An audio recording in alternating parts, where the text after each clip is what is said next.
You're listening to XVGM Radio.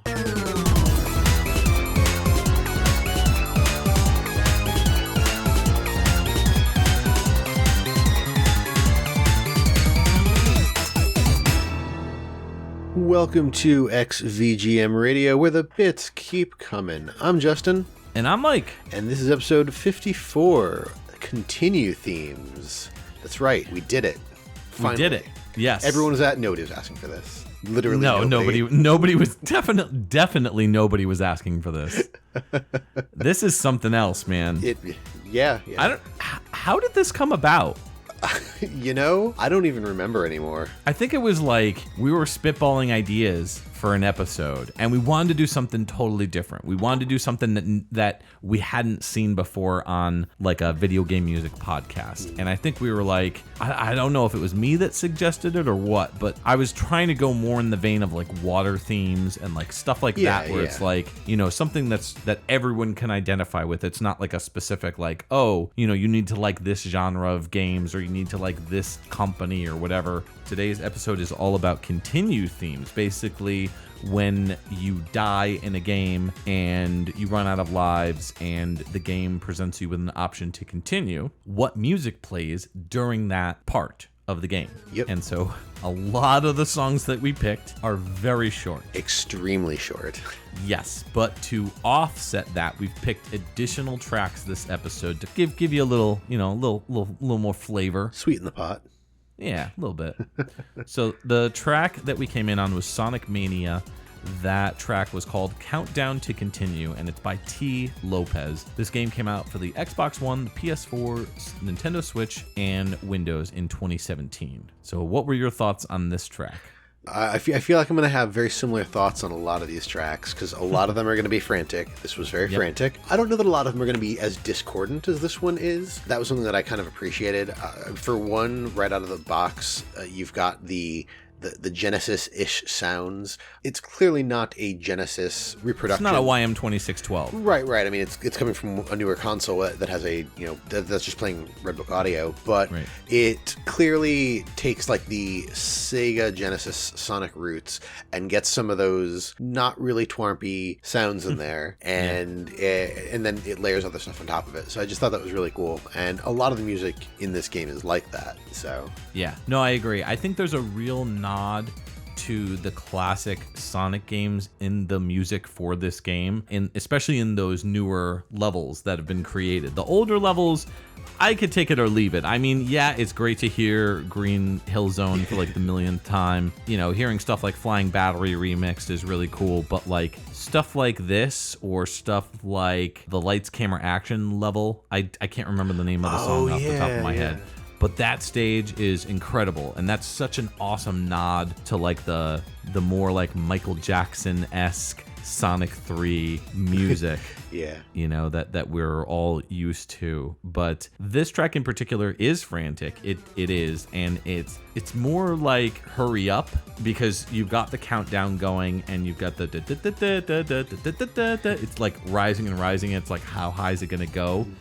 But it does kind of peter out towards the end, which I noticed. Yeah, I think it does that on purpose, because I believe when you get to a continue screen, and I have seen many in this game, it kind of does that and then just kind of fades out and lets you make your decision. If you don't choose to continue within the time limit, then you just get a game over. Well, that's the thing, is like it's kind of a no-brainer in most cases, unless you're playing a game in like the arcade where most people hit continue, and especially on a newer game, you can just quit. Yeah. Your progress is saved. So, in most cases, you could just quit. You don't need to continue. You don't need to say no if you don't want to continue. And that's kind of the beauty of having a newer game with a continue screen. It's kind of interesting. Yeah. But T. Lopez is the composer on this, and they've done 3 games. Sonic Mania was their first like credited game, and then Monster Boy and the Cursed Kingdom in 2018. And Team Sonic Racing in 2019. They're listed as composer. It's cool. I'm glad to see T. Lopez getting some recognition. I don't know if they've joined Sega and Sonic team, but Sega has obviously taken note of them, and they appreciate the hard work that T. Lopez is doing for the Sega franchises. Yeah, no, it makes sense. So, what's your experience with this one? Have you played this one? Yeah, so as I said earlier, I've seen this continue screen many times. I don't know which level I am on right now. I've definitely gotten through the lights, camera, action one because I remember all the all the pictures and all that fun stuff. Yeah, I'm trying to think what the gimmick in this level is. It may be that gimmick where there's like an orb floating and you jump on it and then you keep spinning around it until you jump off and you have to like position yourself so that you go. Isn't that a special stage? Is that a special stage? I think it was a special stage in one of the earlier games, but I'm talking about the gimmick of the stage is as you go through the stage, there are these orbs that are placed. Then you can spin around them and go from orb to orb. I want to say it's the 3-letter abbreviation is TMZ or it might be CRZ. Is it right after the flying battery level? So I've been on this stage for a while, and I don't remember what came before it. I think the stage that you're talking about is the Metallic Madness Zone, the flying battery. Yep, that is the one I'm on. Yeah. Yep. So I'm on stage 12, Titanic Monarch Zone, which is apparently the final stage. That explains why I've been having such trouble. I was playing the other day and I died and got to continue at the exact same spot twice, and I was just like, you know what, I'm gonna put this away because I'm gonna get frustrated. Yep. Yeah. It's such a great game. It's a really nice return to form for Sega with Sonic Mania. Sega's been killing it lately. I mean, just like think about where Sega was 10 years ago. Like struggling making like terrible licensed games for like Marvel movies and just not doing very well. And then as soon as they started putting out like Sonic Colors, Sonic Generations, like things really started to take a turn for the better, and they really started listening to fans and what fans wanted. And after Sonic Mania hit, like the games have just been getting really good, and now that the movie's out, like I'm really excited to see what Sega's going to do next, like for the first time in a really long time. All right. So let's move on to our first pick, which is your pick. What do you got for us? Yes. So, first pick of the episode, we are going to listen to Castle of Illusion. I should probably also say this is probably better known as Castle of Illusion starring Mickey Mouse. Oh, right. And this came out on the Sega Master System and the Game Gear in 1990 and 1991, respectively. The track is called Continue. There will be a theme throughout this episode. Many of these tracks will be called Continue. Not all Most of them. Yeah. And this is composed by Shigenori Kamiya.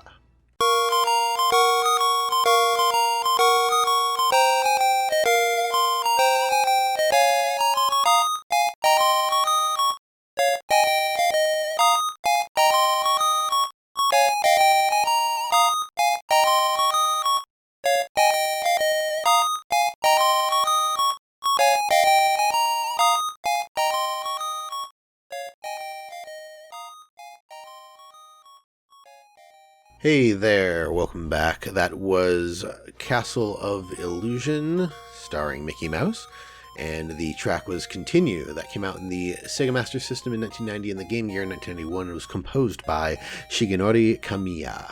I like the lighthearted nature and vibe of this track, and I really like that it fades out. And I don't know what it is about the fade out that does it for me, but I feel like if this track didn't have a fade out, I wouldn't like it as much. It would feel too repetitive. Yeah, I can see that. This track feels very much like somebody is whistling, like either Goofy or Pluto or maybe even Mickey, but almost like Steamboat Willie style. I just feel like, you know, the exaggerated mouth and whistling lips, and that's just like the big feel that I get out of it. I don't know that I necessarily get Disney, but listening to it, knowing that it's Mickey Mouse, gives me all this like Disney imagery. I agree with you, but I disagree that it's Goofy. Goofy doesn't whistle. Come on now. Doesn't he? When's the last time you saw Goofy whistle? Right now, as I'm typing it into Wikipedia. I mean, Google. That's kind of fair, but I cannot say that Goofy does not whistle. Like I don't know. I can't tell you where, but I'm gonna put my foot down. I don't think that Goofy whistles. But if our listeners want to prove me wrong, go into our Discord and post video of Goofy whistling in the Janine's off-topic section and prove me wrong, because honestly I feel like I just can't imagine Goofy whistling. All right. That's a little silly to me. It just feels weird. But Mickey makes sense because, as you said, Steamboat Willie. Yeah, exactly. Mm-hmm. Have you played this game? I own it, and I've played it maybe once or twice, and I haven't gotten very far. It's really hard. I'm not a big fan, but I think it's also because I have way more nostalgia for the Magical Quest games made by Capcom. Mm-hmm. So, like, my feeling on those is like I started with those. I started playing Mickey Mouse games with Magical Quest. So, like, to go to Castle of Illusion, it feels like a step backwards almost. It's like playing Mega Man 3 and then jumping back and playing Mega Man 1. It just feels outdated. It feels like a rough draft of something so much better that came out later on. At the time when it was released, I'm sure people went nuts for it because it is a good game. It's just, I don't know. I think my nostalgia is a little blinding to the Magical Quest games. I love those games. Fair enough. Mm-hmm. Actually, looking at some things just now, I think I may have misspoken on the releases. Looks like it came out on the Master System in 1991, in the Game Gear in 1991, on the Genesis in 1990, and on the Saturn in 1998. Okay, then. Yeah, well. It must have been a revamped version. I know that they remade this game for, what was it? I don't know if they remade it for the Saturn, but they did the Sega Ages collection. Which, so in 2013, Castle of Illusion starring Mickey Mouse came out. It was a 2.5D reimagining of this game. Right. In fact, the soundtrack on that game was by Grant Kirkhope. Oh, interesting. That I did not know. Or may have forgot. Yeah.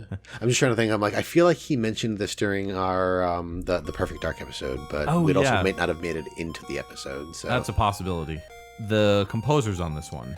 Yep, just Shigenori Kamiya, and their only credits here are basically Disney related. So there's Castle of Illusion starring Mickey Mouse in 1990. He was a sound composer. He did the music composition on Quackshot starring Donald Duck in 1991, and then was again a composer on Legend of Illusion starring Mickey Mouse in 1995, and then he was credited on the Castle of Illusion that came out in 2013 as an original composer. It's worth noting that Tokuhiko Uwabo is also credited for this game, but he's credited as like a sound director for both the Master System and the Game Gear version. So, gotcha. Yeah, or the Master System and the Genesis version, rather. Is this the Master System? This is the Master System version, right? Yes. Yeah. Yep. Yeah. Because I think I have the game on Genesis, I want to say. Yes, that's how I corrected myself a few minutes ago. Gotcha. Came out in Genesis in 1990, so before the other ones. Right. Okay, cool. So what do you got up for us next? Well, what I got is Final Fight 3. This has a somewhat legendary continue screen, which we'll talk about after the break. The game came out on the Super NES in 1995, and this track is called Down for the Count, and it's by Katsunari Kitajima.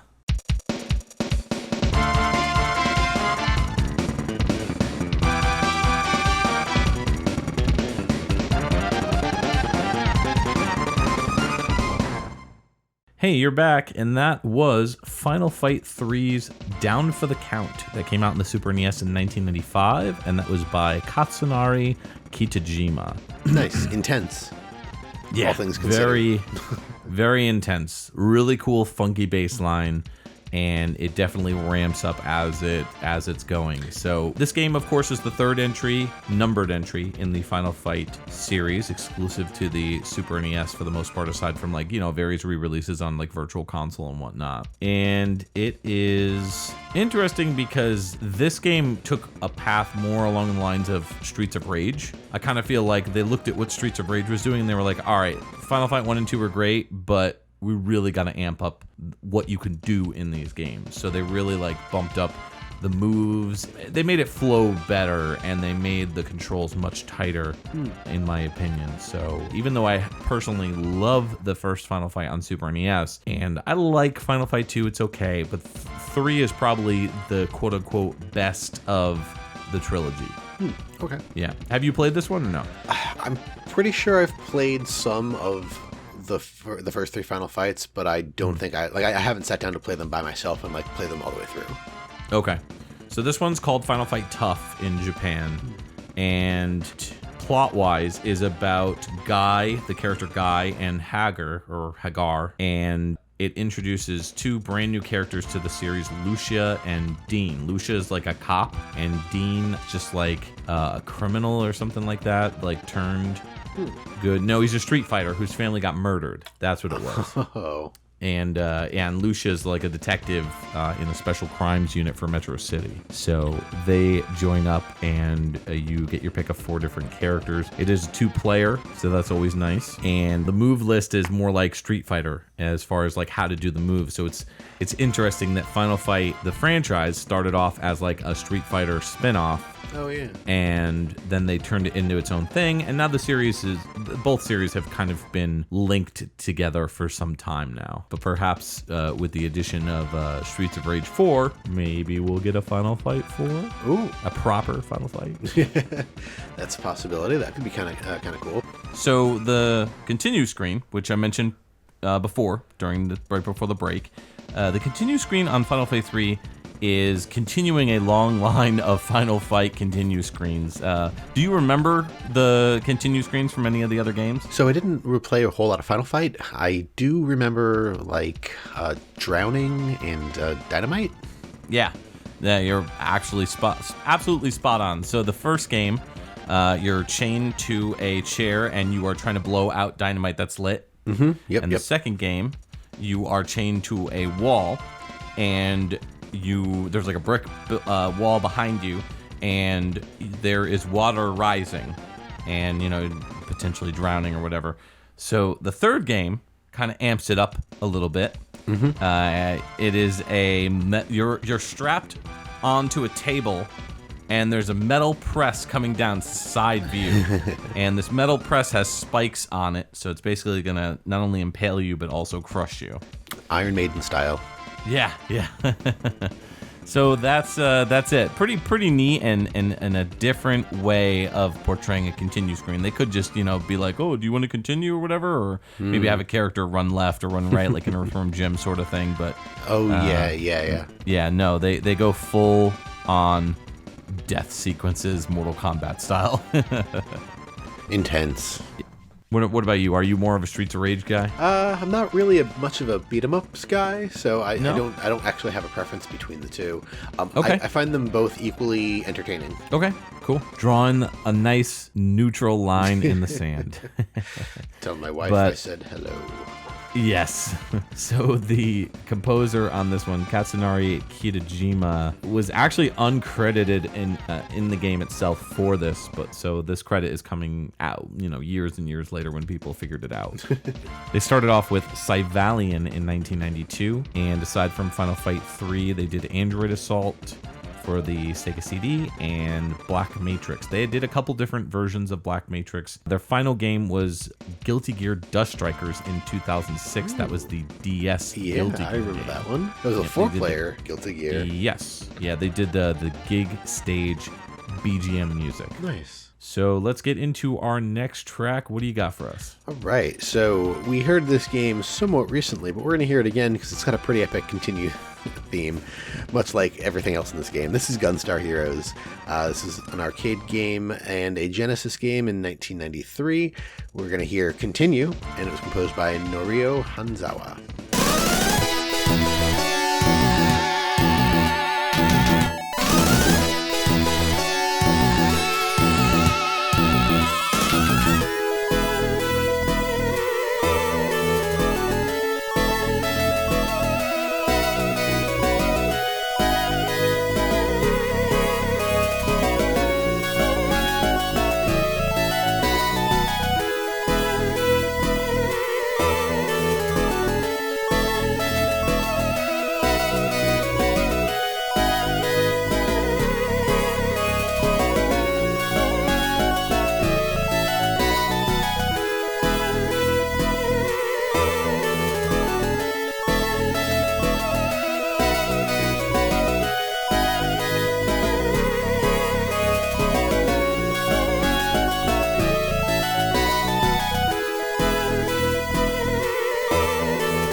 Hey there, XVGM listeners. That was Continue from Gunstar Heroes, the arcade Genesis game that came out in 1993 and was composed by Norio Hanzawa. We just talked about this game on episode 52, which was our Run and Guns episode, yeah. So was it a situation where you were listening to the full soundtrack and you kind of heard this and it was on your brain? Yep. Okay. Yeah, no, absolutely. I was going through and I was like, oh, this song is really cool.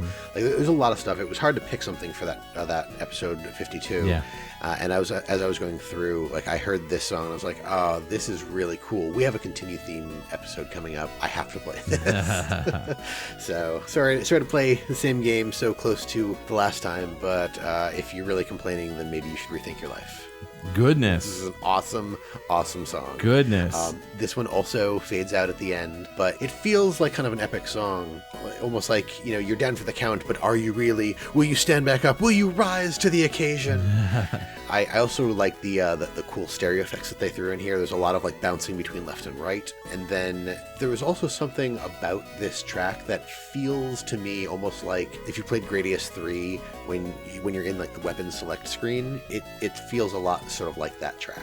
I don't get Continue from this. Yeah. I get credits or high score from a shooter, from a shmup. That's the vibe I get. Okay. It's got those twinkly like da da da da da da da. Yeah, no, that's one of the other reasons that I really want to play this, because I've talked at length about my love for Gradius 3, and it's just like it sounds so much like that stuff. And I mean, we're talking about coming out of the Genesis here, as opposed to Gradius 3, which was on the SNES. Sure. So technically very different sound chips, but the feel was there. Yeah. No, I agree. I would say, though, that it makes sense why it sounds like Gradius, because the composer came from Konami. So Norio Hanzawa was, one of Konami's composers / sound people who came over to Treasure and did a lot of their games like Alien, Soldier, and a lot of different stuff for Treasure. Yeah. Surprisingly, despite having this very Gradius sound, they did not work on any Gradius game. Which is interesting. Yeah. Yeah. I was actually just looking over what they have here in preparation to talk about them, and I was like, I expected to see a Gradius, but I do not. They in fact started in 1989 with Quarth, doing sound design, then went on to do music in The Simpsons in 1991. The beat 'em up. Yep, I was just going to say that's the arcade game. Yeah. Yep. Obviously, Gunstar Heroes, Guardian Heroes in 1996. They were assistant sound director. Went back to doing music in Wario World in 2003. We'll go with Gunstar Superheroes in 2005. That's the sequel, yeah. Yep, they came back for the sequel. And most recently was Sin and Punishment, the Star successor in 2009. They did music composition. Yeah, I don't know if that was the last developed Treasure game. I feel like maybe it was. I don't know if Treasure is still in business. I don't know. We'll have to research that. But if they're not, it's a shame, because Treasure makes some really incredible games. So that would be unfortunate. I mean, they also make very specific games to specific types of gamers. So, I mean, if those games aren't doing well, so to speak, I can understand why they would move on and do different things. So. Yeah. Up next, I've got a very interesting Konami track. This is an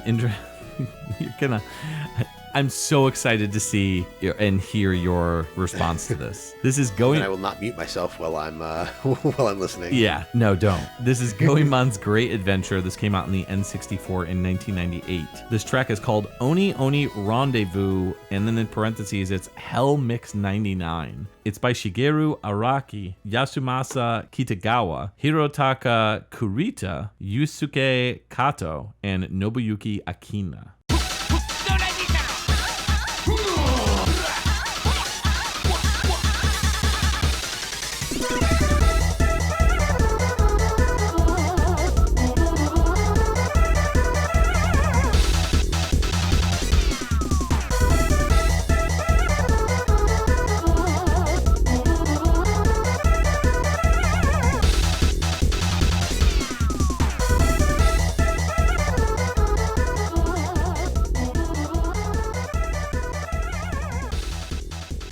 Oh boy, that was special.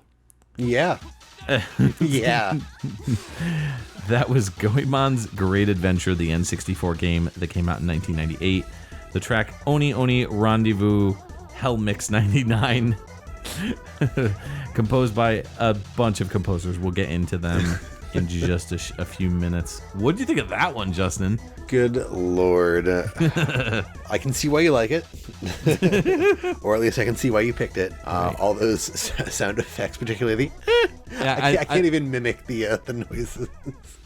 I mean, like, I'm looking at the name of the track, and Hell Mix 99. It sounds like if somebody made an adult film in 1999 and made it super silly. Okay. Like super over the top goofy and no actual adultness taking place. Like, yeah, I can kind of see that. The music that comes with all the noises sounds to me sort of like somebody tried to make a dance party mix version of something that is not the Benny Hill theme, but in my mind feels like the Benny Hill theme. Like I could see with that, as that track was playing, like I could see people like running around and falling over. And this is the Japanese Benny Hill. Yeah, there you go. Is what you're saying. Yes. Okay. I am 100% in agreement with that. Perfect. Nice. We've moved on from adult films over to complete and utter sketch comedy wackiness. Complete nonsense. I fully approve. So I have not played this one. No? Yeah, I have not. I happened to find this one by chance because somebody on YouTube, I was looking for tracks on YouTube to play for the episode very late in the game and discovered this one labeled, it was like the greatest continue music ever in video games. And I'm at this point agreeing, maybe, until maybe a later track. Who knows? Fair. Yeah.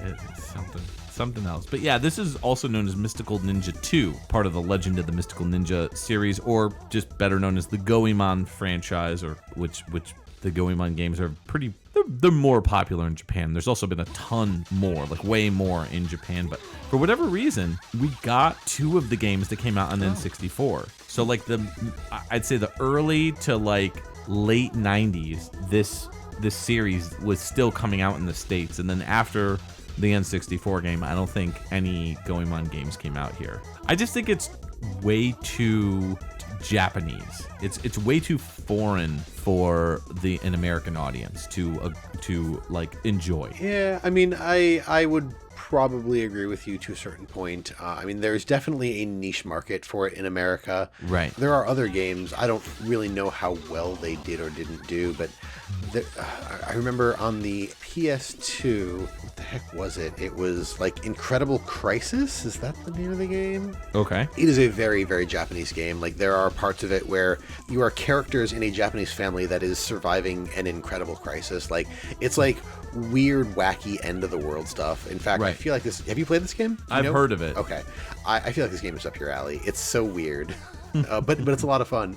But so you're playing through each of their sort of days as everything comes together, and like even when you're playing as the father, he's at his desk job, and you go outside with everybody to do like the stretches, the group stretching that they do, and exercise and stuff like that. It is a very Japanese game, and so I don't know how well it did, but I know a lot of friends of mine that really liked this game because it was so silly and very Japanese. Nice. I feel like the Katamari games are also very Japanese, but yeah, those have a different appeal. I know there's a lot of people who really, really like them. To give you an idea, Goemon's Great Adventure sold 160,000 copies worldwide, so it definitely tried to kind of feed off of the initial Legend of the Mystical Ninja game series that came out, or the first game that came out for the Super NES. That's our introduction as, you know, the North American people to the Goemon franchise. The series has been going on since the 80s. You know, this is just the latest version of it. You can play as 4 different characters: Goemon, Ibismaru, Sasuke, and Yae. And it's if I recall, it's a side-scrolling action platformer, kind of like 2.5D, like Yoshi's Story and Klonoa Smash Brothers, that sort of thing. Yeah. Yeah, I would love to see Goemon in like Smash Brothers. Speaking of Smash Brothers, that'd be awesome. That'd be an interesting thing. I don't know enough about Goemon, but with everything else that's in there, why not? Yeah. The story on this one is Goemon is trying to stop a evil person named Bismaru who took a resurrection machine from a wise man, and Goemon and his friends have to battle through 5 different worlds, and they have to take on the Prince of the Underworld and get the device back. So, yeah, there's a lot of surreal humor with the series. It's a very goofy franchise, and it's definitely a good series in my opinion. There's a lot of really cool games that haven't been discovered as much because mostly of the language barrier from the Japanese scene. But right. It's definitely the franchise has its fans for sure.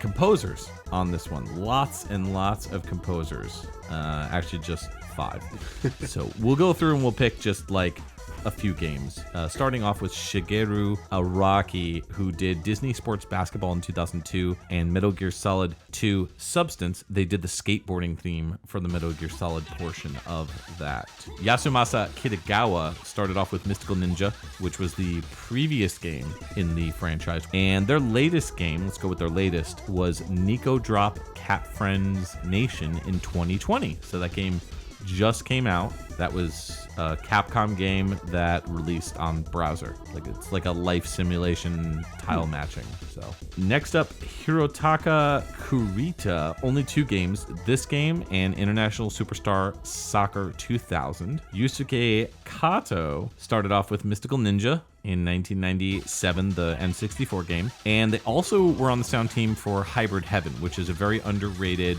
very weird N64 game that came out from Konami. And our final composer, Nobuyuki Akina, started off with Poppin' Twinbee in 1993, probably the composer that's been around the longest in Konami. Last game that they worked on, they were a musician for Castlevania Harmony of Despair, which was the multiplayer game that came out in 2010. Nice. So yeah, goofy track, goofy series. Right up my alley. So now I'm curious. We're going to something equally as goofy and wacky. So what do you got for us? All right. Yeah. So speaking of wacky, this is just downright bizarre. This is going to be from JoJo's Bizarre Adventure: Heritage for the Future. This came out in the arcades in 1999, on the PS1 and the Dreamcast in about 2000. Again, this is Continue, and it was composed by Yuko Takehara and Setsuo Yamamoto.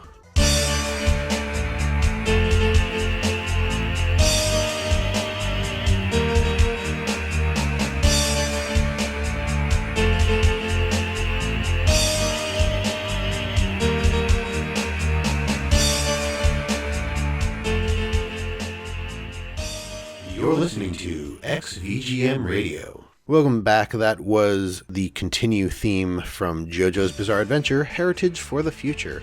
It was the arcade PS1 Dreamcast game that came out around 1999/2000. And it's composed by Yuko Takehara and Setsuno Yamamoto. Yeah, I get a Capcom vibe from this one for sure. Capcom's Continue themes always kind of had that similar, like, you're running out of time vibe, and it had that almost like delayed chimes kind of sound, like dun dun dun dun dun. Yeah, dun dun dun dun. Yeah, that's like the Capcom quintessential Continue song. Yeah, that's fair. That's fair. I actually forgot this game was made by Capcom. The feel that I get from this track is very much like a waiting feeling. Mm-hmm. I don't know if I get like urgency or anything from it. No. But I definitely get like waiting. Like the game is waiting for you to make a decision. Are you going to continue this bizarre adventure, or are you done for today? Yes, I agree with that. I think that this is definitely more of a waiting song and less of a you need to continue right now. If you don't do it, you're in trouble. You're grounded. If you don't do it, you're in trouble. You're in trouble. You're grounded. No dessert. No dessert. That's right, Justin. No dessert. I know that you're a pretty big fan of JoJo's Bizarre Adventure. I got this game on a whim back in the day on the Dreamcast. I was like, I'll check it out, and I couldn't get into it. Yeah, well, so that's totally fair. This game was in our arcade when we were younger. Oh, okay. I don't think the version in the arcade was the American version. I think it was it was just the Japanese arcade game, and it was confusing. Like, when I tried to play it, I was like, I have no idea what's going on. Oh, look, you can play as a dog. This dog has a sand monster that fights for it. I don't get what this is all about. Yeah. This is confusing. So, yeah, I wasn't big into it. I would imagine the English version is a little bit easier to understand. And I think when it came out in America, I think they just called it JoJo's Venture, which is weird. Oh, that is weird. I'm not sure. If, at some point, you'll have to take a look at the what you have and let me know if it's JoJo's Bizarre Adventure Heritage for the Future or if it's just called JoJo's Venture. Oh, I don't know. I sold it. I sold it. You sold it. I used to just buy games like I would buy like full priced $49, $50 games, and I mean, that was just what you did back in the day. You were like, oh, this game looks cool, I'll pick it up. And so I remember buying it for the Dreamcast and was just like, because I was a huge Dreamcast junkie. Like when the system was out, I mean, I think I was pretty clear about that in our Dreamcast episode. But yeah, I think so. Yeah, I would just like buy Dreamcast games and try them out, and if I didn't like them, I would return them or sell them and make my money back or most of my money and get something else. So that was definitely what happened with JoJo, is just couldn't get into it. And I loved Marvel vs. Capcom and Marvel vs. Capcom 2. Those, I loved those games. Yeah. So it's not like I was a stranger to Capcom fighters, and there were so many Capcom fighters on the Dreamcast that this one just, for me at least, got lost in the shuffle. Yeah, I'd like to go back and give check it out at some point. I know that the JoJo games that are out now on like the PS4 and PS3 are totally different. Like, this is a classic Capcom fighter. Yeah. It's 2D, you got left and right. The new ones are more 3D. They have a whole lot more characters. This only has, looks like, maybe 13 characters or so. Mm-hmm. But overall, it also, like, this game only focuses on part 3, also known as Stardust Crusaders, and it's the one where Jotaro Kujo is the main character. Joseph Joestar, who is the main character from the second part, is in it. There's actually 2 different versions of him. I guess you can play as the version of him from part 3, who's like an older guy in like his 50s. Mm-hmm. And there is also the Proud Lineage Joseph, which looks like it is Joseph from part 2, which is the younger, like in his teens or 20s and potentially stronger. You totally lost me. All I know is that there's a guy named Joseph in the game. Yeah, there are 2 versions of Joseph in this game. Liquid and solid. Snake.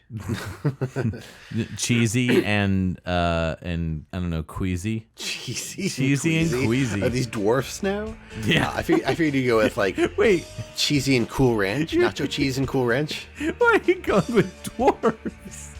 Cheesy Doc, and cheesy, sleepy. Oh! I didn't realize that cheesy and queasy were the names of some of the Snow White 7 dwarfs. They're the lesser known 8th and 9th dwarfs. Ah, that makes total sense. Now I'm fully on board with your adventures.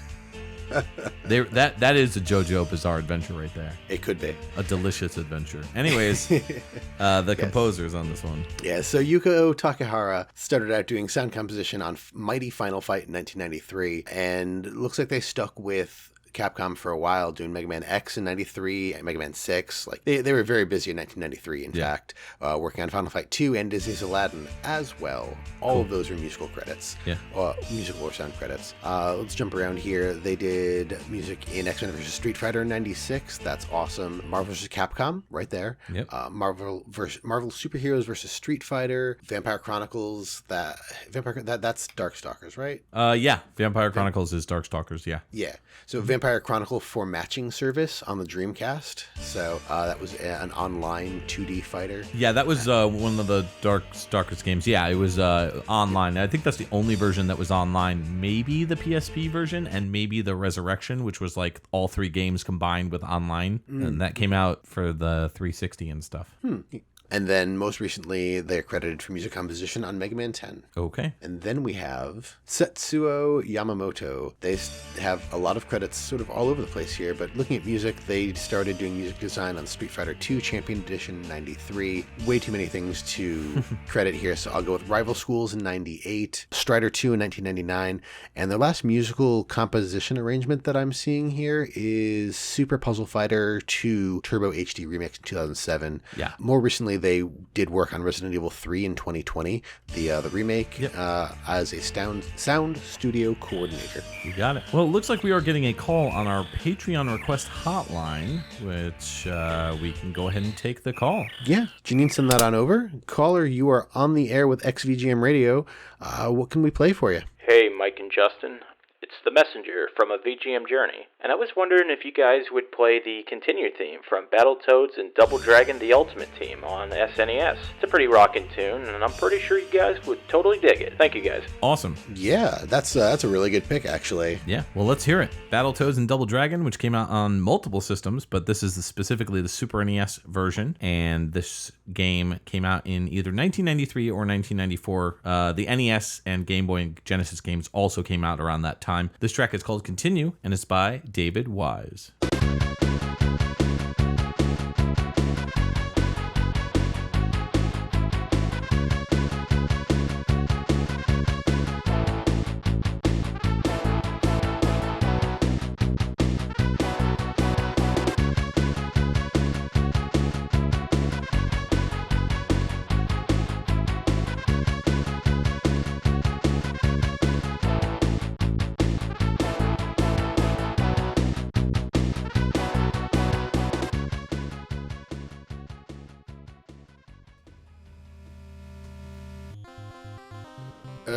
This game takes a whole 10 seconds to reload every time I hit continue. Can't I make this go faster? You sure can! Hey, it's my good friend Commercial Radio Guy. I've never seen you before in my life. Why you gotta blow my spot up like that? All right, well, you've officially made this weird. I'll see if I can press on. I am, of course, without exception, nothing but a professional.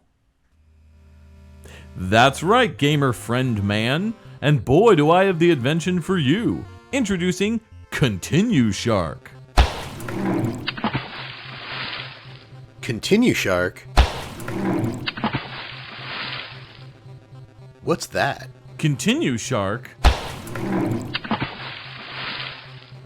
puts the bite out of your time in no time. Pop in the Continue Shark accessory into any console of your choice using one of our 227 adapters and never have to press the continue button again. The game just automatically assumes you want to continue, therefore it never loads the continue screen, saving you 10 seconds or more of waiting. But that sounds awful. What if I want to quit the game? Oh, you can't. We're in this together now, forever. Well, I mean, I'm just trying to save time. You know, now that I hear it out loud, it does kind of sound like one. Why is your time that important? Who hurt you, gamer friend man? Who hurt you? From the makers of Don't Tell Mom the Babysitter's Dead, the movie, the game, and Christmas Baby Pro Skater 2K11 comes Continue Shark. Now available at all Tide Mart, K-Greens, and Wall-Aids. Will not work in the state of Utah. Void where prohibited. Kids, get your kids' permission before using this accessory. Additional N-Gauge adapter sold separately. Welcome back. That was Alex Messenger's pick.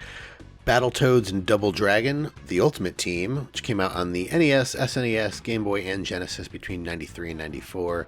That was Continue by David Wise. Oh yeah. Have you played this game? I'm pretty sure. I remember being into both Double Dragon and Battletoads when I was younger. Okay. So when this came out, I was like, oh, this crossover is awesome. Yeah. Yeah, it was definitely one of those legendary, like, I can't believe this is happening. This was like the Smash Brothers of our era. Yeah, I guess. You know what I mean? Like, nobody knew that Battletoads and Double Dragon would ever combine. It'd be like Final Fight and Streets of Rage combining, you know? That's fair. It was epic to hear about, and it was pretty epic to play. I remember having a lot of fun with this one. I never actually played this one back in the day. The only version I own of this game is the NES one, and I love the soundtrack on it. I think it is different, but I mean... I happen to really enjoy David Wise's soundtracks on the Battletoads series. They're all really, really good. Very rockin', like hard rockin', blood pumping. And this continue theme is no different. It's got, you know, that rock guitar that's in there, that strumming like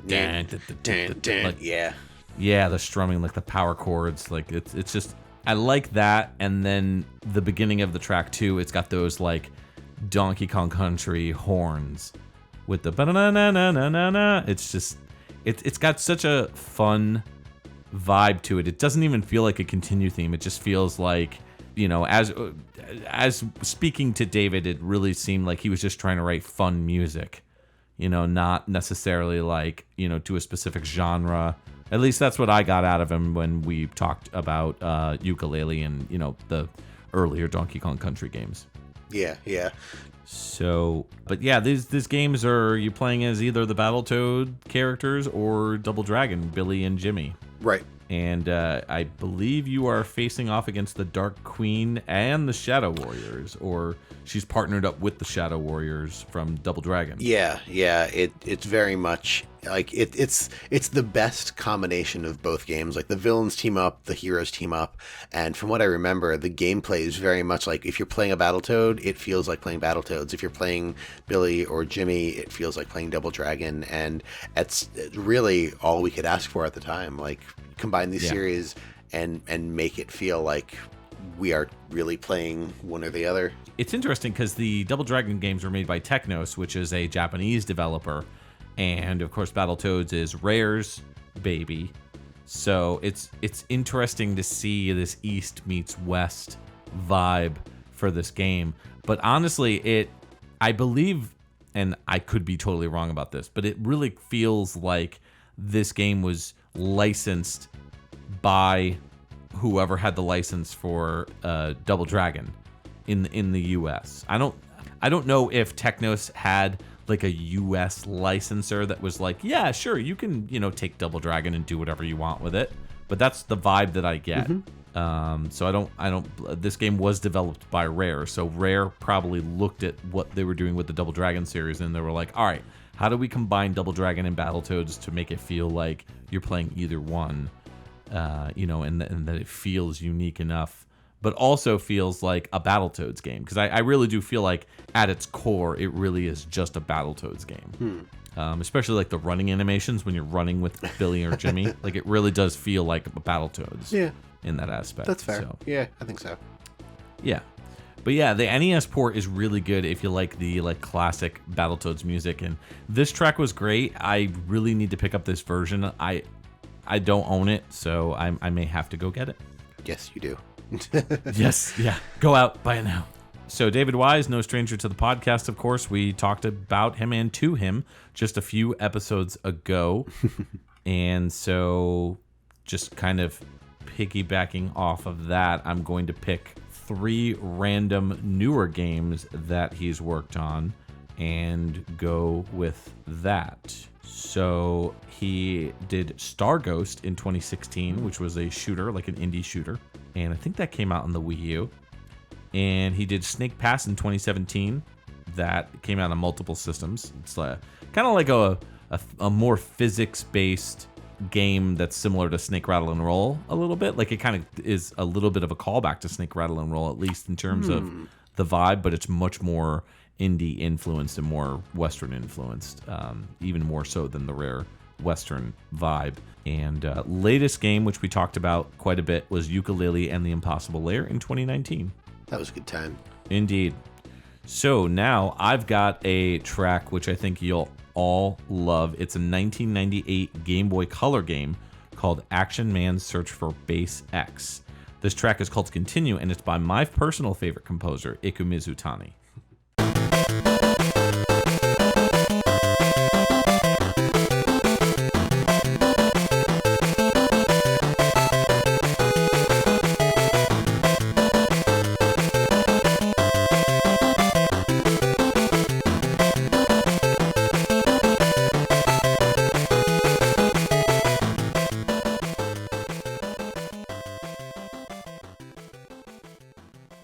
Oh man, welcome back to XVGM Radio. That was Action Man Search for Base X, the Game Boy Color exclusive that came out in 1998. This track was called Continue, and it's by my favorite composer, Iku Mizutani.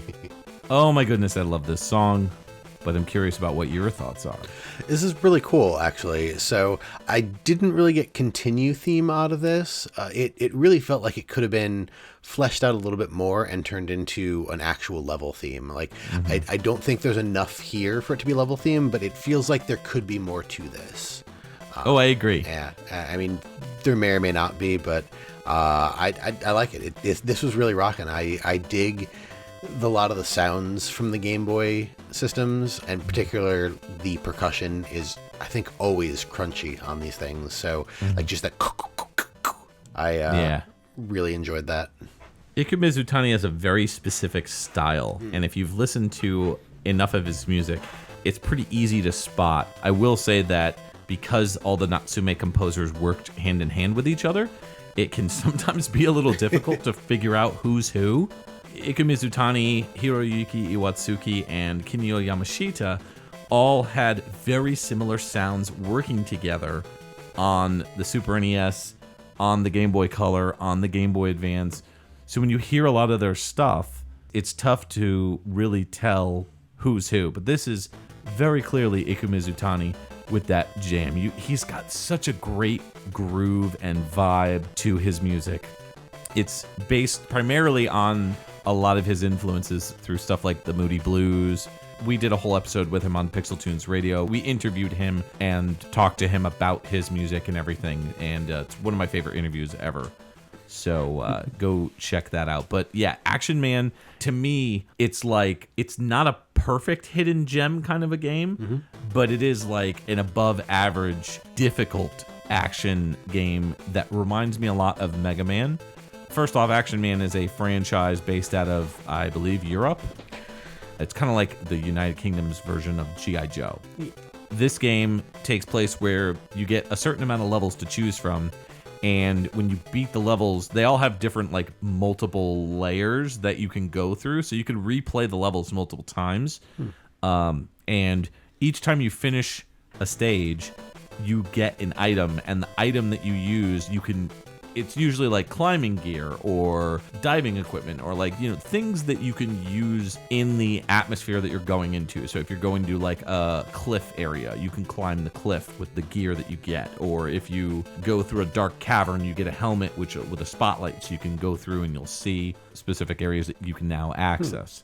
So it's kind of a neat take on the Mega Man classic style. I will say this game is brutally difficult. It's one of those games where it's like you have to inch forward a little bit, beat a couple enemies, inch forward, because there's constantly stuff coming at you. If you're into those very stiff action platformer type games, and you like, like the early Castlevania games or like the early Mega Mans, I think you'll dig Action Man. I think it's a good game for people who want to play something like that. And the game is cheap, if I recall. Like, I bought it for like $3. That's not bad. That's cool. Yeah, no, it's totally worth checking out if you're a Game Boy Color fan. I would consider it a hidden gem, but that's just me. So, Iku Mizutani, he has tons of credits. So, starting off with Rockin' Rage in 1986, where he's credited for sound effects. He used to be employed by Konami, where he did work with like Russian Attack, Nemesis 2, Metal Gear, the original Metal Gear, where he did sound effects on a game called Hinotori. I think it's called Hinotori Ho Ohen. And that's a Famicom exclusive game. Stuff that people would probably find more familiar. Shadow of the Ninja in 1990. That's right around the time when he moved over to Natsume. So he was doing work on games like Tailgater, Spanky's Quest. He was sound manager on, and Sagaya in 1992. He was the music director. We'll move forward a little bit. Another Game Boy Color kind of hidden gem, Dragon Dance, which came out in 1998. That is like a breakout clone, except you play as a dragon instead of like a little bar at the bottom where you bounce the ball. Yeah, it's pretty neat. Latest game he's credited for is 2017's Mega Man Legacy Collection 2, where he's credited just as sound. Other than that, I mean, he did some music for King of Fighters 13 in 2010. He's awesome. So anyways, go play that game. But before you do, let's hear Justin's next continue theme. Yeah, so this is going to be the continue theme from Legendary Axe 2, which came out in the TurboGrafx 16 in 1990. And this one was composed by Hirotoshi Suzuki.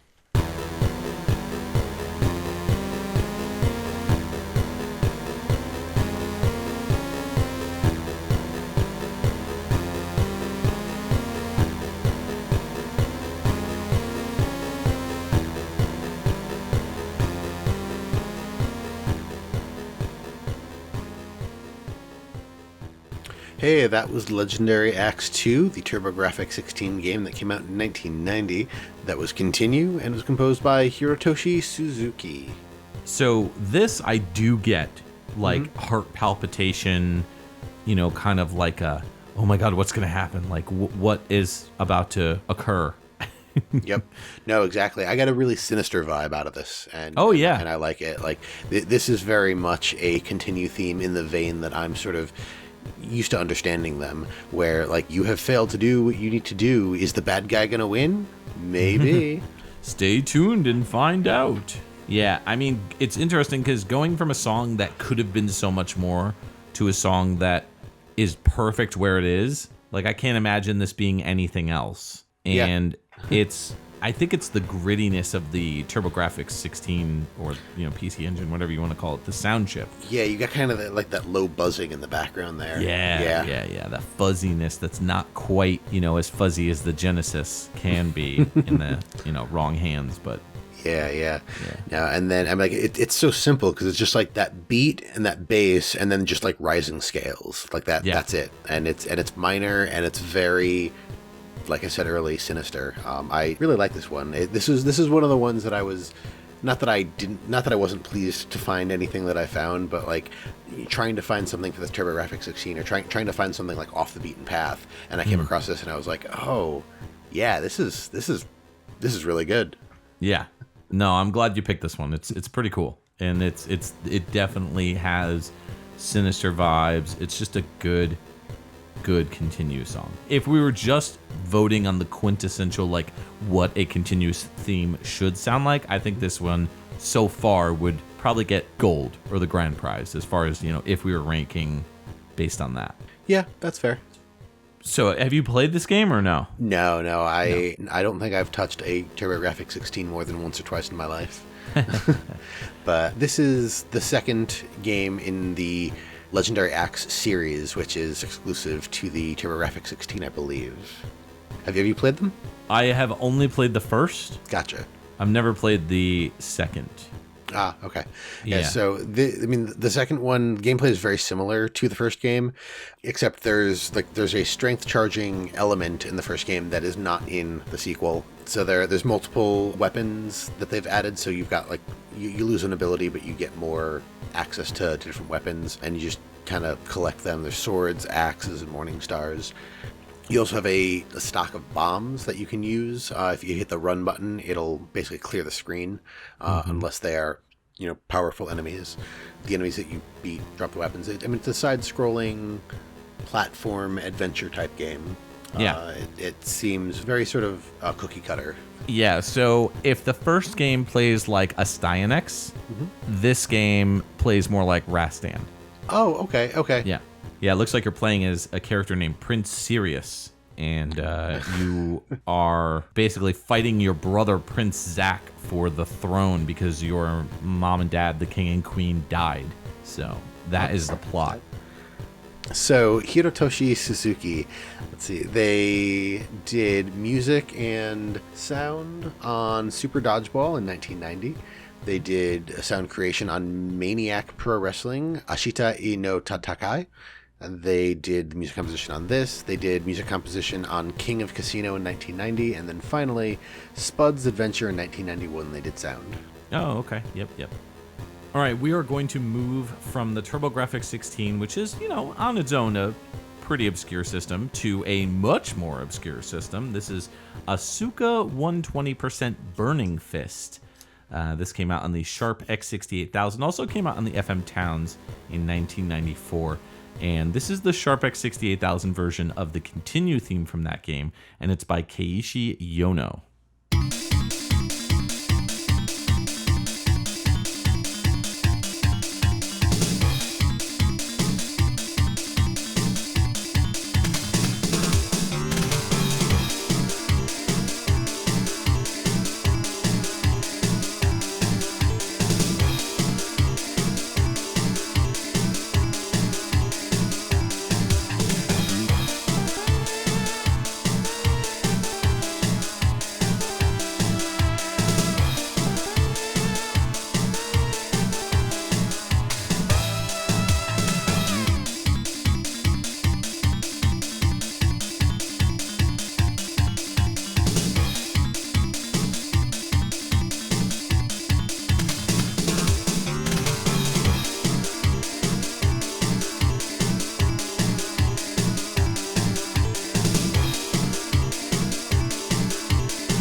Welcome back to XVGM Radio's Continue Themes, and you have continued listening. That was Asuka 120% Burning Fest. This came out on the FM Towns as well as the Sharp X68000, which is the version that we heard, and that came out in 1994. This was, of course, Continue by Keiichi Yonao. What a neat track. This one, it's weird. Like, it wasn't very complicated. There wasn't a whole lot to it, but it was unnerving in the right Continue type way. Like, I don't know if an unnerving is really the word that I'm looking for, but like, I felt the Continue in this track. You had the sort of like driving percussion and bass that were just there going and going. It kind of kept the entire thing flowing and going in the direction that it needed to. And then the part that I thought was a little odd, there's that synth that it just keeps going, and then like this melody comes in and that synth doesn't stop doing what it's doing until the melody stops. And it was a little bit off-putting, and I was I don't know, I found it very interesting and very kind of odd. And then after that, it feels like it picks back up again and then kind of keeps going in its own Continue little direction.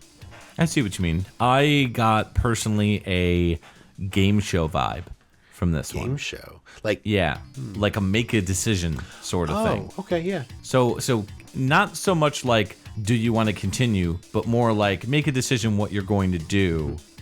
So I don't know, maybe like a more proper Continue theme? I don't know, but that's the thing that kind of floated into my mind when I was listening to it. I think the driving bass is a big part of that, with the do, and then the diddle, with it going kind of like up and down with the melody there. So that's the vibe that I got. But that's fair. This version of the song on the Sharp X68000, the sound chips on this are the YM2151 and the OKIM6258. So this soundtrack has 3 different versions apparently, and that's just based on regarding the Sharp X68000, depending on the drivers that you're using on the soundtrack. So that's it. I tried to look for the other versions just to kind of compare and see if, which one was the best, but I couldn't find them, and I was happy with this one, so I kind of went with that. Yeah, this one sounded pretty good. I liked it. So for sure. What is this game? This looks like it's a sports game, like volleyball and karate and tennis. It is a fighting game where you are fighting just with women. They all belong to a school called the Ryoran Private School for Women. So the school holds a martial arts tournament, which is called the Club Rivalry Budget Contest Mega Fight. And they hold this every single year. It's an annual fight. There's different fighting styles for each character that you play as. And the combat is pretty much like your standard fighting game. So if you've played Street Fighter or, Street Fighter 2, it's very similar to that. Maybe not as good, but it's okay. Okay. It's not my favorite fighter. I think kind of the appeal for this one is that it's pretty girls fighting. Yeah, like Dead or Alive. Yeah, Dead or Alive, but I would say a lot more tame. Well, yeah. This is what is this, 8-bit, 16-bit? 16-bit, yeah. Yeah. Yeah, like every character has their own club that they represent. Right. So you'll have like one who's like more sporty. You'll have one who's more like, proper, who's like, part of like a tea thing or something, like that's kind of the vibe that the game is putting out there. So it's had other releases. I think it also got an unreleased port to the Sega CD, if I recall, at least here in the US. I think it came out like unofficially, like that sort of thing. Neat. Yeah. The composer on this one, Keiichi Yonao, has some pretty good stuff for their composition credits. Started off with Neural Gear in 1990. Probably their most well-known game is either Mad Stalker Full Metal Force in 1994, or I'd say Galgun. They came out with a Galgun and Galgun 2, and they did the ending theme for those games, both of them. The latest game that they did work on as an arranger was Gunvolt Chronicles Luminous Avenger 9, or IX, and it came out in 2019. Nice. Very cool. Yeah, I wanted to go with something a little more obscure, but I have a feeling we're going to jump into something a lot more familiar next. Oh, yes. So a little while ago during the Gunstar Heroes break, I was talking about how that track felt like a Gradius theme. So because of that, we are now going to listen to Gradius 3. This came out in the arcades in 1989, on the SNES in 1991. This is the Continue theme, composed by Kazuki Muraoka, Kazuhiko Urahara, Harumi Ueko, and Yuki Morimoto.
Hey everybody, welcome back to XVGM Radio. That was my favorite game, Gradius 3. It was the Continue theme from the SNES version, which came out in 1991. Also came out in the arcades in 89 and was composed by Kazuki Muraoka, Kazuhiko Urahara, Harumi Ueko, and Yuki Morimoto. What are you going to do when you run out of Gradius 3 tracks? I mean, that's actually my entire plan, is to play one track from the soundtrack every so often until I get through every game, and then I'm going to quit. Okay. That makes sense. Got to go out on top. Go big. Saving the best for last. Go big or go home. Exactly. So Gradius 3, I've never heard of this game before. So what'd you think about the track? 3, I dig this, but at the same time, it's interesting because 2 episodes ago you played a track that was like definitely not your last track, but it felt like your last track. And this was like, again, be a really good track to go out on. So you've brought the mood down, Justin. That's fair. Yeah, no, I wanted to put this around this area. I didn't want to go out in this track, mostly because like I feel like I can't really put those tracks near the end on the even-numbered episodes, because if I'm not the last track, then it's like I bring the mood down and then you have to follow that. And that's not fair. True. So I just throw it in the middle and say, to heck with it. But yeah, no, I don't get a Continue vibe from this, though. I do definitely. Yeah, I don't. I get a game's over. You beat the game. Congrats. And that's it. Oh, see, that's interesting. I don't get a game over or completion vibe to this at all. The melody, it feels like, I don't know if I'd say it feels like a Continue melody. Based on nostalgia and my experience with the game, like, obviously my brain is just like, Continue theme, hey. So, like, there's that. But outside of that, this melody, it feels like a Continue theme to me in the sense that it feels like there's something more. It feels like you're not there yet, or like you almost got there and like there's still more to do, whether that's because you almost got there and failed, or like we're in like a cutscene or something. But right. I mean, for one, the track itself gives me like mega space feels. Yeah, no, I get that. And that's just, like, it's kind of got like this echo. It feels very empty and open. It sounds like a lot of the other stuff on the Gradius 3 soundtrack, where that you've just got these sounds that Konami knows how to make sound great. But yeah, no, I don't really know what else to say about the melody other than just it gives me these vibes of like, we're not done yet. You're almost there. Keep going. Yeah, I would say that maybe that's why that Gunstar Heroes track and this track feel so similar to me, because they don't feel like Continue themes to me. So yeah, I don't know. It's just the vibe I got. I definitely got high score / you finished the game sort of. Very movie-esque, very like bombastic movie-esque. Okay, I guess I can kind of see that. Like when you put it in movie terms, yeah. So this game, I don't know that we really need to talk a lot about Gradius 3. It's side-scrolling shoot 'em up, powers speed up, and other such abilities. Yes. Great game. I like it. I recommend it highly. The composers on this, I know that we've talked about them, so I'll just pick 3 things blindly. For Kazuhika Muraoka, number 1, sound effects on Lethal Enforcers in 1993. Number 2, demo part sound effects in Metal Gear Solid 2 Sons of Liberty. And number 3, it's got to be further up the list, so we'll go with sound unit in Lunar Nights in 2006. Cool. Kazuhiko Urehara did sound design on Quarth in 1990, did sound design on Poppin' Twinbee in 1993, and was a sound producer on International Superstar Soccer 64 in 1997. Harumi Ueko, sound creator on Top Gun: The Second Mission in 1989, sound design on Teenage Mutant Ninja Turtles: Turtles in Time in 1992, and music composition in Silent Scope in 2000. And then finally, Yuki Morimoto, much smaller resume here, started out doing sound design on Vulcan Venture in 1988, did Castlevania 3 Dracula's Curse in 1989, they did sound, and music on Poppin' Twinbee Rainbow Bell Adventures in 1994.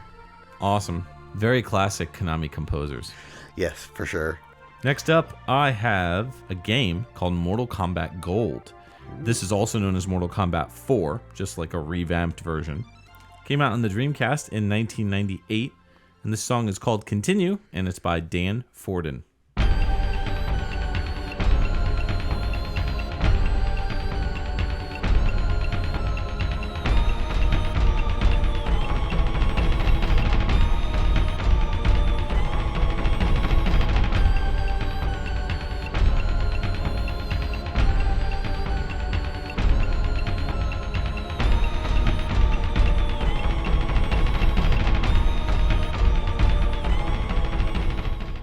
Welcome back.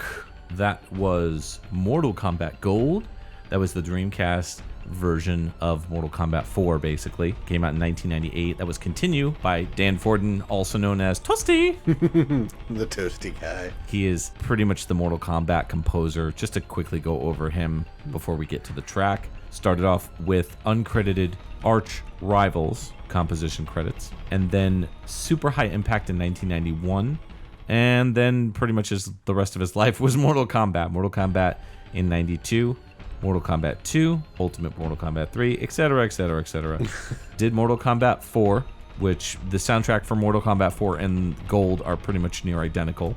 He then continued with the studio that kind of rose up out of that Mortal Kombat team, and that would be NetherRealm Studios, which I think Ed Boon and Dan Forden are like the 2 guys who have been at NetherRealm for the longest time, I think. There may be one more, but his latest game, he was the audio director on Mortal Kombat 11, which came out last year, 2019. Nice. Very cool. Yeah. So, yeah, Mortal Kombat 4 is an interesting game. It got re-released on the Dreamcast as Mortal Kombat Gold with some new fighters that they introduced.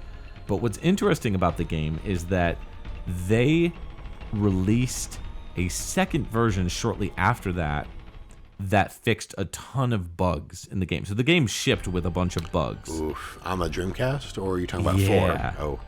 Yeah, Dreamcast, the Gold game. So the game kind of got trashed in reviews. I don't know if it was because of that or other reasons, but the thing about Gold is that it got this second print where the disc was changed from like a goldish color to a reddish tint, and they slapped a sticker on saying like new item or something like that. So this game's continue screen is kind of funny. First off, what did you think of the track itself? So the track was kind of neat. It definitely different than anything else we've heard on this episode so far. I found this to be very eerie. The sounds that they are using. This is a really creepy track. I can see this as a continue, like you're just sitting there at the continue screen. I don't remember what they look like for this version of Mortal Kombat. Like if it was just like a dead guy or like your spine dripping blood, waiting for you to put yourself back together, what it was. But I definitely get that from this. I also really appreciate the use of like those tribal drums in there. I didn't recognize them at first, and then as I heard them come in, I was like, oh, that's really like it adds sort of like another layer of like creep or scary to it. Yeah, no, I agree. Scary is the number one vibe that I got from this. This would also be a pretty good Halloween track, too, for Spooky Fest. It's got those eerie, like, yeah, almost like Halloween. Yeah. But, yeah, it's like very kind of theremin-ish. But it's interesting that you were kind of speculating what it is for the screen. So the way it works is if you die in this game and you're at the continue screen, what the continue screen is it's a well. Like you're falling down a well. And so this music is playing while you're falling down the well. And if you choose to not continue, you just get impaled by spikes. And that's kind of how they did it. This is the first Mortal Kombat that has 3D capabilities as far as like a fighting game goes. So it's like 2D, but the characters themselves, I think, are 3D. It is a pretty fun entry from what I understand in the series. I kind of petered out with Mortal Kombat at 3, so I never actually really played this one that much. Okay. I maybe played like one round in arcade and was like, this is all right, but I didn't really pick up the series again, like, you know, to get interested in it until 9. So we are getting a call on the request hotline. I think we should pick up the phone and hear him out. What do you think? What do you think? Let's see what we got. All right, Janine, forward that call over to us. Caller, you're on the air with XVGM Radio. What can we do for you? Whoa. Hold up. Hold up. One at a time here. Yeah. What's going on?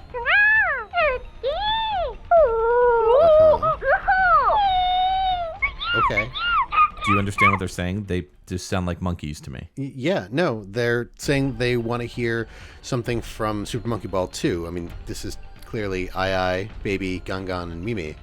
Okay. So since we're already on a Continue episode, we might as well hear the Continue theme from Super Monkey Ball 2. This came out on the GameCube in 2002 and was composed by Hidenori Shoji and Haruyoshi Tomita.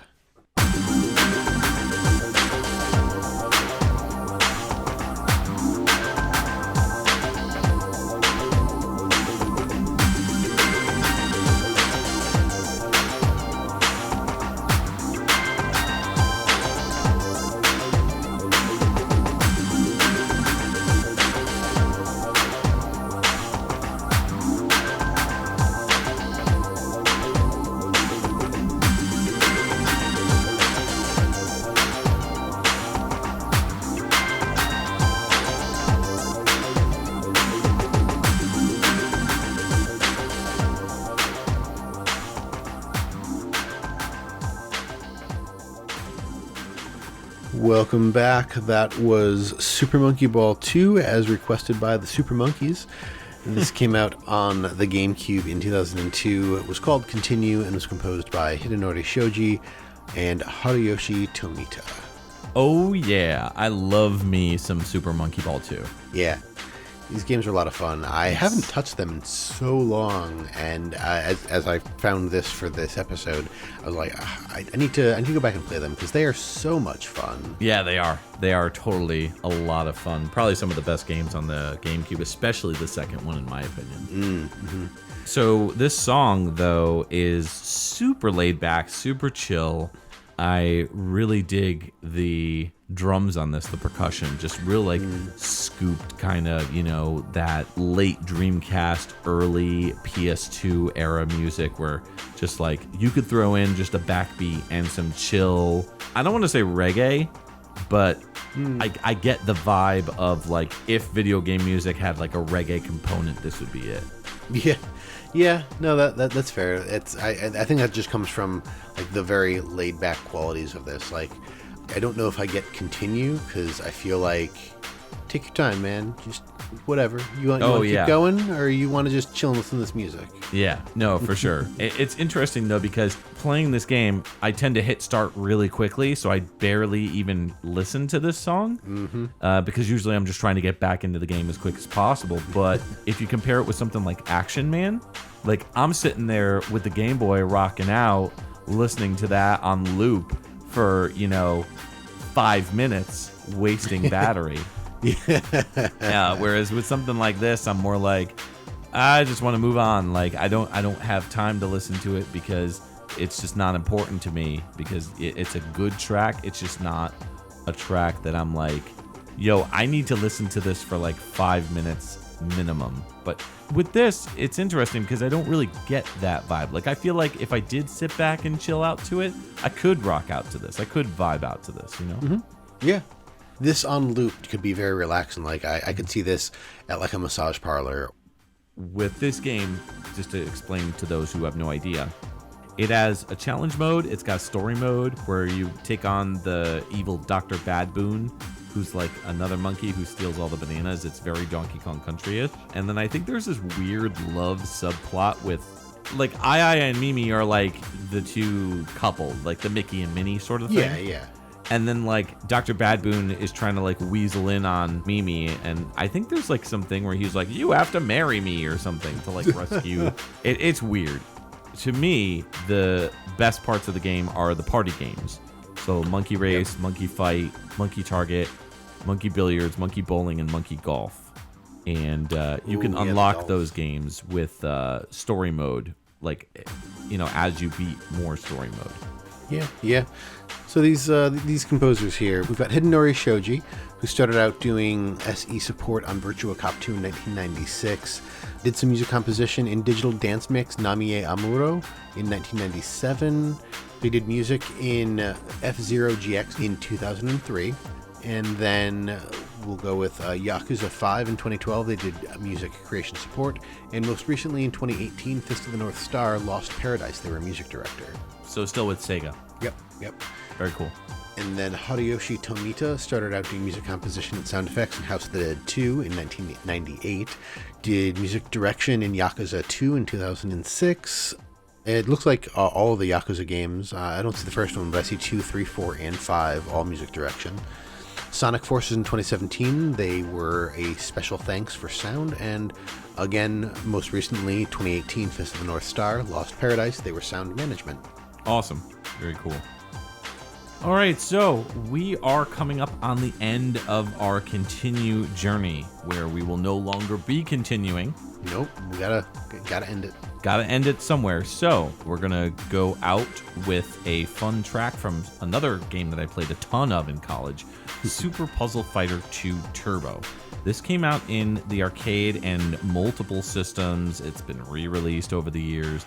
The original release was 1996, and have a huge list of composers: Tatsuro Suzuki, Isao Abe, Yuko Takahara, who's credited as Yuko Kadota in this, Shun Nishigaki, Setsuo Yamamoto, and Takayuki Iwai, who's credited as Anarchy Takapon. Let's hit it.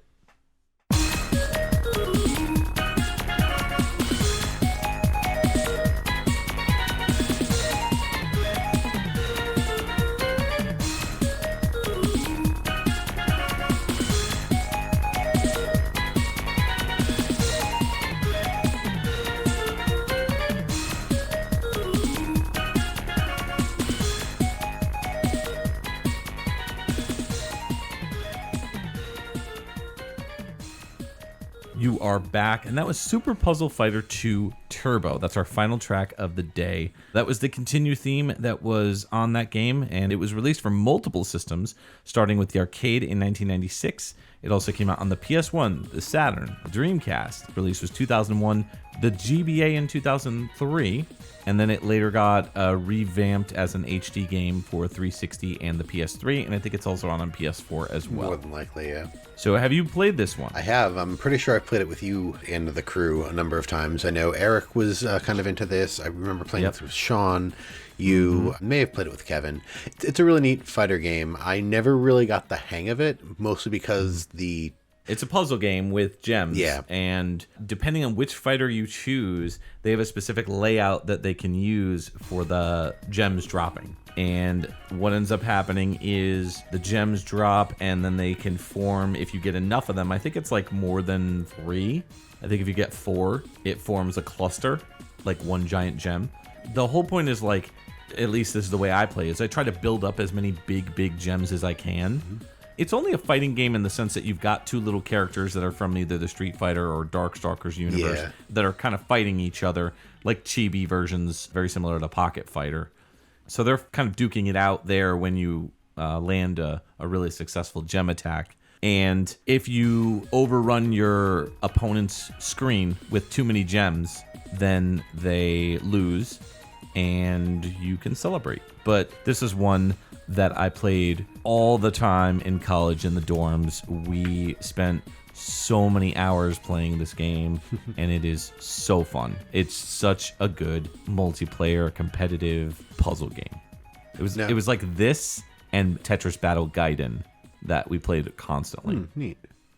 Yeah. This music, it's very hyper, very excited, and it definitely has that echoey Capcom vibe with the synths kind of like reverbing off of each other, and it's got that quickened pace. The dun dun dun dun dun. It's not as fast as some versions of the song that I've heard, and I believe I grabbed this one specifically from the Super Puzzle Fighter 2 X version of the game released in Japan. It's like 10 seconds longer, so I was like, I want to go with the longer version. Yeah, really. But like honestly, I couldn't hear audio-wise much of a difference between this and the original Super Puzzle Fighter 2 Turbo version. Yeah. Yeah. Now, what I heard in this that I really appreciated was the steel drums. I didn't expect to hear them, and I don't remember the soundtrack to this game well enough to know if that was more of a common thing. But just hearing the steel drums, I was mostly delighted. Yeah. No, steel drums were pretty prominent, and a lot of other like more instruments that Capcom didn't use as much. You know, it was less shreddy Capcom style CPS1, CPS2 guitar. It was more like, I don't know, laid back steel drum. Definitely I got that vibe from it. And a lot of tracks use a lot more humor elements in them too. Like Felicia's track, for example, has like cats meowing in the background. Yes. You hear like just random like meows. So the composers on this one, there's a huge list, and we already went over some of them. Takayuki Iwai and Setsuo Yamamoto, we already went over. So we'll start with Tatsuro Suzuki. Started off with Marvel Superheroes in 95, Street Fighter Alpha 2 in 1998. So they did a few other games, but I'm just going to go over a handful for each composer. Isayo Abe, no stranger to the podcast. We've played him multiple times. He did sound on Knights of the Round, which is a great beat 'em up with Excalibur style King Arthur stuff. Yes. The Punisher in 1993. And I got to give a shout out to my fave, Cadillacs and Dinosaurs. Of course. Best beat 'em up ever. Of course. Yuko Takahara worked on Disney's Aladdin, the Super NES version, did arrangements of the tracks, as well as Final Fight 2 in 1993, and did the music for Legend of Zelda: A Link to the Past 4 Swords, which was a Capcom game. Oh, yep. That was just the port of Link to the Past with the 4 Swords like multiplayer component on it. Shun Nishigaki, we've talked about before on the podcast as well. Captain Commando was their first game where they're credited for and sound sub. Saturday Night Slam Masters, which is I think what we originally talked to them about on the FM Towns Marty episode. Oh. Also a composer on Cadillacs and Dinosaurs. And again, we already talked about Setsuo Yamamoto and Takayuki Iwai, so we're done. Yay! Yay! So, Justin, I know you dug the music despite the fact that it was challenging picking tracks for this episode. It was challenging for me as well, but I think we picked a lot of really good tracks, and I want to know what your favorite track of the episode is. I think I gotta give it up to Alex Messenger for his Battletoads and Double Dragon track. Nice. That is very, very high up there. The Asuka 120% Burning Fist track was also really high up on my list, as well as the JoJo's Bizarre Adventure track. All cool. Very good picks. So it depends how I'm ranking this. If we're going with what song sounds the most like a continue theme, definitely that Legendary Axe 2 track. I think that one you nailed as far as sounding like a continue theme. But my favorite of the songs, of course, is the Action Man Search for Base X game on Game Boy Color. And if I had to pick a second other than Legendary Axe 2, which that would be more of like a first, just a different category, I would go with that Goemon track. That was just super goofy. Yeah. So, we'd like to take a moment to thank our Patreon patrons. without whom this show's continued improvement would be impossible. They are Alex Messenger, Scott McElhone, Cam Worma, Chris Hart, Dan Lawton, Chris Murray, Kung Fu Carlito of the Heroes 3 podcast, Jordan and Anson Davis, Chris Myers, Llama Adam, Jeremy Rutz, Peter Panda, Ryan McPherson, Bedroth of the Very Good Music VGM podcast, Jason Super Jess Doss, Nick Davis, Matthew Hanola, Brad Austin, Muddle Madness, Mixmaster, and the Autistic Gamer 89. If you would like to become a patron, you can sign up at patreon.com/xvgmradio. There you can see the different tiers as well. Just $1 gets you a thank you and access to our monthly live shows. You can visit our website, xvgmradio.com, where you can listen to all the episodes and learn more about your hosts, as well as any of our guests or composers that we've had on the show. If you'd like to reach out to us, you can always email us at xvgmradio@gmail.com. And if you'd like what you've heard, please consider giving us a rating on iTunes and a review. You can also join our Facebook group and chat with other VGM lovers at www.facebook.com/groups/xvgmradio, where we talk about everything from current game news to sharing awesome VGM tracks, or just talking about the podcast itself. And you can find us on Twitter and Instagram. Our handle for both of those sites is @XVGMRadio.